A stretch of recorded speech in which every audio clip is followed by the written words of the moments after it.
Et salut tout le monde, c'est Philou. Nous voici pour une petite vidéo d'introduction sur la série de vidéos à venir, à savoir un speedrun des succès en mode normal que j'espère réaliser en moins de 150 cycles. Je pense que c'est réalisable en... Alors, j'ai pas fait l'exercice, hein, mais je pense qu'à mon deuxième run, on pourrait peut-être tomber sous la barre des 130, parce que je vais utiliser la map labo. Donc cette première petite vidéo d'introduction, voilà, je vais expliquer pourquoi je choisis cette map, comment on choisit le duplicant, les priorités, etc. Présenter un peu le projet et j'arrêterai là. Et comme ça, tous ceux qui n'ont pas envie de suivre toutes ces conneries, qui n'en sont pas mais qui peuvent être perçues telles quelles, parce que c'est vrai que ça peut être barbant, et moi-même je pense que je suis barbant, je me saoule déjà à m'écouter, ils pourront zapper directement la première vidéo de gameplay. Alors, pourquoi la map laboratoire Pour deux raisons. La première, c'est que déjà c'est une map connue. J'ai fait du speedrun sur des maps inconnues et c'est très compliqué, très perturbant, très aléatoire. Alors ça se fait, mais bon, c'est impossible de se comparer à quelqu'un d'autre.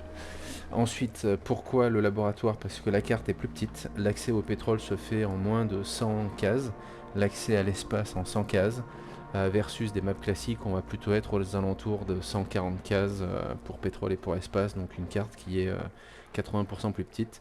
C'est pas... C'est 40% plus petite, excusez-moi, voilà, je suis très très bon en maths. C'est pas négligeable. Alors on va passer tout de suite au choix des duplicants.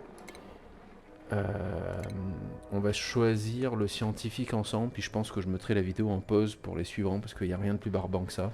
Donc moi je vais être concentré pour actualiser comme un débile mental et je vais pas meubler, je vais rien dire parce que en gros je vais vouloir un scientifique pur, j'aimerais bien un plus 15, voilà, apprends vite, j'aimerais bien un plus 12 sciences et plus 12 sciences, excusez-moi, et apprends vite, donc on peut monter jusqu'à plus 15. Je me contenterai d'un plus 12, hein. Si j'ai un 9 sciences et apprends vite, je m'en contenterai, sauf si j'ai un gros malus négatif. Ensuite, le deuxième duplicant, je vais vouloir un mineur avec de la forme physique. Si possible, voilà, estomac sans fond, ça c'est rédhibitoire. Un mineur avec forme physique, si possible, avec minage tiers 1.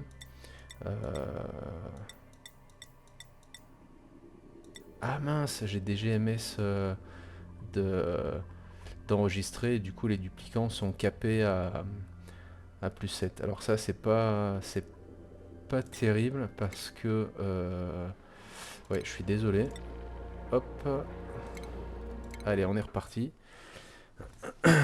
Je joue rarement avec des GMS à part quand je suis de garde et que j'ai pas le temps d'aller chercher, de prendre le temps de chercher mes duplicants. Parce que c'est une activité que j'aime bien. Oui, des fois, ouais, je suis vétérinaire, des fois je suis de garde et j'ai pas trop de temps pour jouer, je veux pas le passer bêtement à chercher des duplicants. Donc on va recommencer, excusez-moi pour ce faux départ. Donc voilà, pourquoi pas des GMS? Parce que les, les caractéristiques sont capées à 7 et si on veut faire, voilà, celui-là serait pas trop mal. Parfait.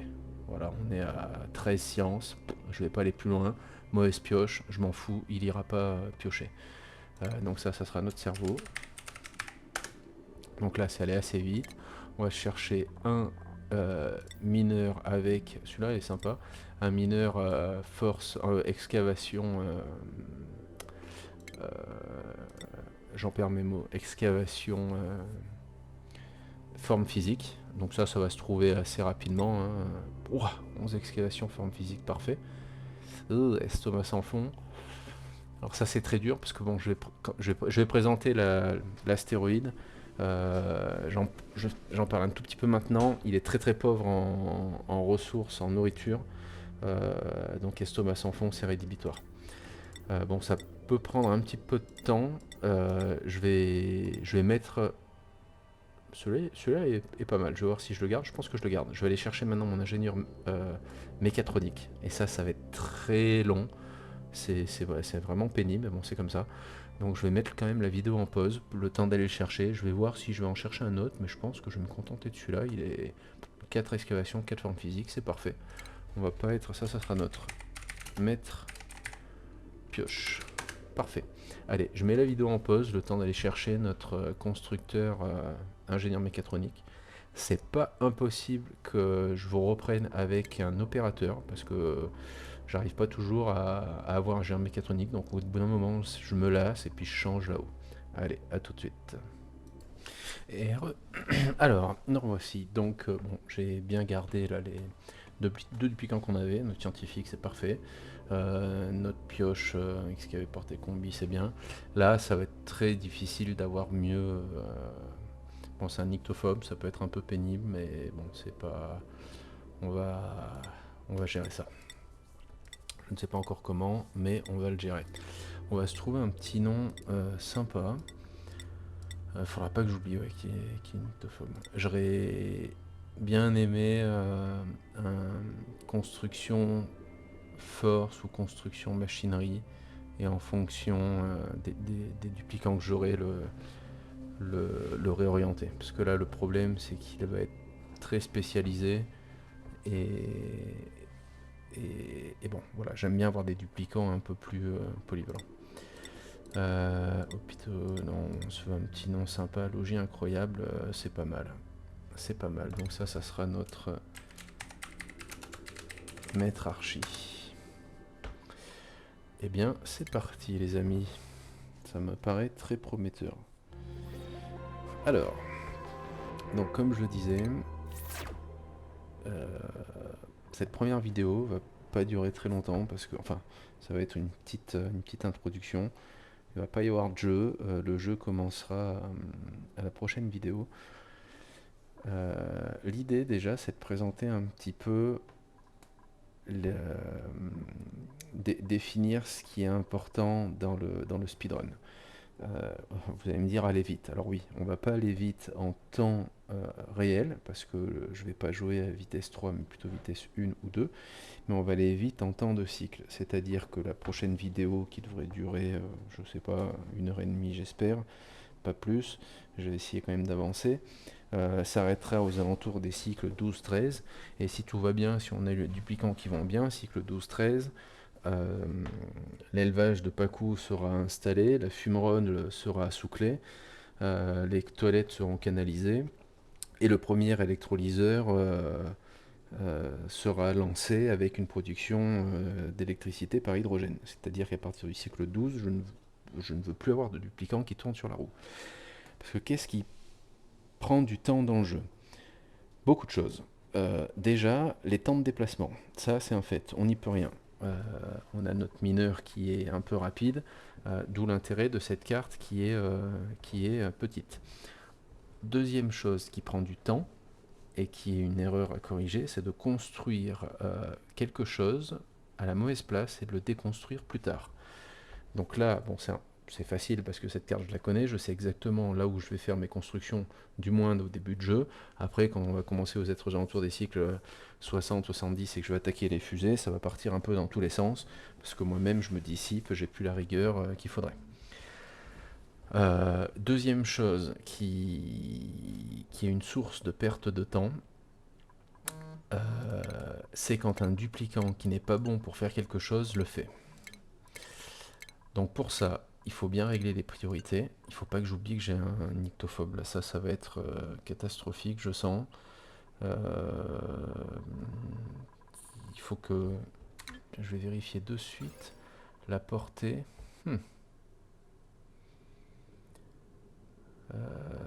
Bon, c'est pas grave, excusez-moi. Donc les priorités. Il ne faut pas que des gens mauvais sur une tâche l'accomplissent. Donc pour ça, il faut bien gérer vos priorités. Élever, on peut mettre très haut à tout le monde, parce que seuls ceux qui ont la caractéristique feront de l'élevage. Il faut bien gérer les priorités. Et surtout, il ne faut pas exploser nos priorités. Souvent, je ferai du 6, parfois du 7. Le 8, je l'utilise pas trop. 9, voire priorité urgente. Rarement, et quand vraiment je veux que ça avance. En faisant d'une priorité 6-7, ça permet, si vous avez 1, 2 ou 3 mineurs par exemple, qu'ils aillent miner ça en priorité. Mais normalement, votre chercheur par exemple ne devrait pas arrêter de chercher pour aller se mettre à miner. Ça, c'est une perte de temps.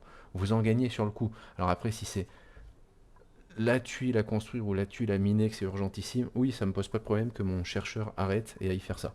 Il n'y a aucun problème. Mais la plupart du temps, je préfère attendre un petit peu, que ce soit mon mineur qui vienne d'un peu plus loin pour miner ça, et que mon chercheur continue de chercher, que mon ingénieur continue d'opérer, que mon livreur continue de livrer, etc. Troisième chose qui prend du temps, euh, surtout sur cette carte, parce que cette carte est très pauvre en nourriture. Hein, là, vous le voyez, il n'y a pas grand-chose en ressources renouvelables. On va aller miner tout ça, évidemment, tout ça c'est de la bouffe. Mais une chose qui prend du temps, et hélas, on va pas avoir le choix que d'en faire un petit peu, mais le moins possible, c'est de créer des barres de boue. Les barres de boue, par exemple, si vous avez 8 duplicants par rapport au kilocalories que ça dégage, moi j'aime bien les faire griller parce qu'on rentabilise encore plus l'eau, il faut à peu près 1,2 cycles à un cuisinier pour créer des kilocalories pour 8 duplicants, hein, pour créer 8000 kilocalories. Donc s'il y a un duplicant qui passe tout son temps sur le cycle à faire de la bouffe, bah, il ne fait pas autre chose, hein. Donc c'est une perte de temps. Voilà. Voilà les sources de perte de temps. Ensuite, pour l'optimisation, qu'est-ce qui va être, on va dire, un peu mon objectif? Ben, mon objectif, c'est à chaque fois que je peux faire quelque chose, il va falloir que j'y aille. Par exemple, l'électrolyseur, je peux guère le mettre en place avant le cycle 12-13. Pourquoi? Parce qu'il me faut suffisamment de recherche pour pouvoir aller faire cet électrolyseur. Je pourrais le faire plus tôt, mais les autres recherches que je vais faire vont m'apporter plus de bonus. Les toilettes canalisées, ça c'est une autre chose qui prend du temps, c'est déboucher les toilettes sèches. Donc les toilettes sèches, ils en auront 2, 30 utilisations. Une fois que c'est fini, on déconstruit tout ça et basta. Ils ne déboucheront pas ces toilettes sèches. Euh, donc qu'est-ce qui va... Le moteur, c'est de se dire, dès que je peux faire une tâche, je dois la faire. Et la finalité dans tout ça, si vous ne l'avez pas eu jusque-là, en gros, c'est dès que j'ai un pilote, hein, qui a la compétence pilote, bah, il faudrait qu'il décolle. Donc on va essayer de s'y tenir, ça va se jouer aux alentours des cycles 80. Le pilote, bon, le cerveau il apprend vite, le cerveau il devrait l'avoir, voilà, peut-être aux alentours des cycles 60, 70, non pardon, 70, 75. Et on va essayer d'envoyer sa fusée le plus rapidement possible. Voilà, j'ai dit beaucoup de choses, très très vite. Les priorités sont faites, on va se faire les agendas, ça sera une chose de faite barbante, tant que j'en suis dans la partie vraiment chiante. Comme ça, ceux qui ont passé ça, grand bien leur face, ils n'auront pas à subir toutes ces manipulations insupportables. Je vais faire 12 agendas, je monterai à 3 duplicants par agenda, on montera à 36 duplicants. Voilà, va falloir que ça tourne. Les grosses difficultés vont être la nourriture, jusqu'au cycle 40, qu'on soit super renouvelable. Et encore, une fois qu'on sera au cycle 40, les pacous seront lancés. Bon, c'est sûr que les plantes à poux vont nous aider, mais ça sera pas... On va avoir un gros problème de nourriture en début de jeu. Il y a des gloutons qui vont y passer, hein. Je vais pas... J'ai une manière de jouer assez particulière. On va faire 2 objectifs en un, le super renouvelable et le carnivore. Hein, les gloutons, de toute façon, on ne sera pas en pénurie, je vous rassure. Donc je préfère largement tuer un glouton. Hop là, celui-là, non. Celui-là, il disparaît. Je préfère très largement tuer un glouton que de faire de la 5 ou 6 barres de boue. Ok, les agendas sont faits. Il faudra vraiment que je pense à mon nyctophobe. Alors c'est lequel? Non, c'est bah si, c'est notre archi. Bah oui, j'étais tellement content d'avoir un mécatronique. Nyctophobe, il faut que j'y pense. Il faut que j'y pense, je ne sais pas encore comment on va faire ça. Je pense qu'on va l'ignorer pour les premiers cycles. Ça va le faire stresser. Je l'ai pas en tête. Nyctophobe, je pense qu'il va, ouais, il va monter en stress. Ok, c'est pas très très grave. Ok, alors voilà pour cette première petite vidéo d'introduction. Après, comment, enfin si je peux me présenter un tout petit peu, sauf chose que je n'ai pas fait, que j'aurais pu faire en tout début, et je m'en excuse. Je suis vétérinaire dans la vie, donc j'ai pas toujours trop le temps de jouer, et bon, je m'en plains pas, hein, j'ai une vie bien remplie, donc je ferai pas de grandes vidéos de 5, 6, 7, 8 heures comme ça peut se voir. Ce sera des vidéos d'une heure et demie, peut-être des fois trois quarts d'heure, mais c'est pas grave. Ce qui est important, c'est qu'en une heure de temps de jeu réel, ça avance dans le jeu. Et je vais vous montrer ça dès la première vidéo. Euh, c'est Alors moi je m'émerveille de voir ça parce que j'aime bien avoir une certaine rigueur, c'est une précision. J'ai fait du speedrun sur Dark Souls 3 par exemple, c'est une précision millimétrée. J'ai joué à très haut niveau sur World of Warcraft. Bon, malheureusement, ben, je fais comme tout le monde, je vieillis, j'ai plus les mêmes réflexes, j'ai plus les mêmes APM, donc je peux plus faire ce genre de jeu. Donc je me tourne vers Oxygen Not Included. Vous voyez là, on est en pause et je peux lancer 150 actions le temps de la pause. Donc ça me va très très bien. Euh, Quoi dire d'autre? Ben, j'ai pas des milliers d'heures de jeu sur Oxygen Not Included. Comme dans la vie, ma philosophie c'est d'apprendre des erreurs des autres plutôt que d'apprendre des miennes, hein, c'est beaucoup plus rapide. Je ne serai pas un bon professeur pour les débutants, même pas un bon professeur tout court. Je vais essayer de détailler au maximum ce que je vais faire, surtout cette première vidéo, parce que bon voilà, ça sera un peu nouveau pour moi, mais je pense que très vite je vais retomber dans mes schémas d'automatisme de joueur solitaire. Enfin bon, on va voir ça. Je me le souhaite pas. Euh, j'ai pris des duplicants sans DGMS, c'est pas normalisé. J'ai pris cette map. Après, je suis ouvert à tout défi, hein. Si un jour quelqu'un me dit tiens, voilà, je te balance ma graine, fais-moi un speedrun là-dessus, ça sera avec grand plaisir. Sur ces belles paroles saoulantes, je vais vous laisser et je vous invite à aller voir cette première vidéo qui sera, je l'espère, beaucoup moins barbante que celle-ci. À très bientôt.